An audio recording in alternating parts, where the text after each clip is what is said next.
আসসালামু আলাইকুম। সবাই কেমন আছেন? আমরা যারা প্রতিনিয়ত ট্রেনে চলাচল করি, ট্রেন একটা আরামদায়ক এবং ফ্যামিলি নিয়ে ঘুরতে সবারই পছন্দ। যানজট মুক্ত নিরসন।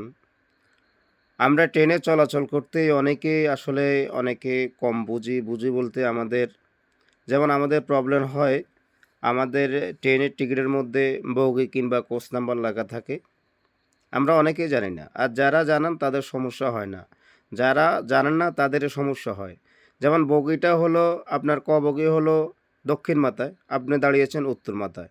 স্টেশনের কারো সাহায্য নিচ্ছেনও না এবং জিজ্ঞাসা করতেছেন না।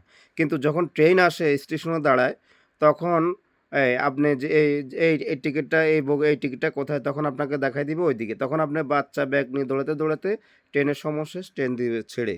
তখন দুর্ঘটনা ঘটে।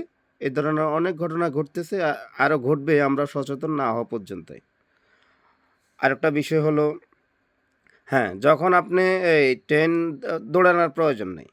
আপনি যেহেতু ওই মাথায় যেতে আপনার ট্রেন ছেড়ে দিবে। তখন আপনার সামনে যে বগিটা আছে, যে কোচটা আছে ওটাতে উঠে যাবেন। গাড়ির ভিতরে অ্যাটেন্ডেন্স আছে, ওনাদেরকে দেখাবেন। ওনারা আপনাদেরকে দেখায় দিবে যে সামনে চলে যান বা ওই পাশে অত বগি অত কোচ পড়ে।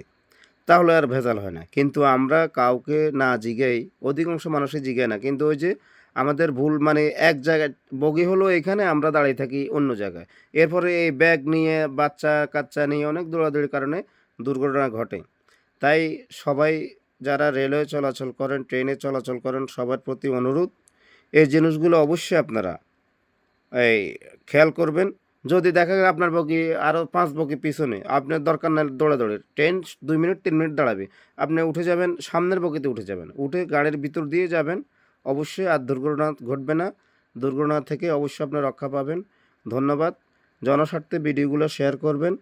আ সামনে আরও কিছু কথা বলবো ইনশাল্লাহ। সবাই দেখবেন, সবাই যেন এই ট্রেনে চলাচল করেন। সবাইকে অসংখ্য ধন্যবাদ। ভালো থাকবেন।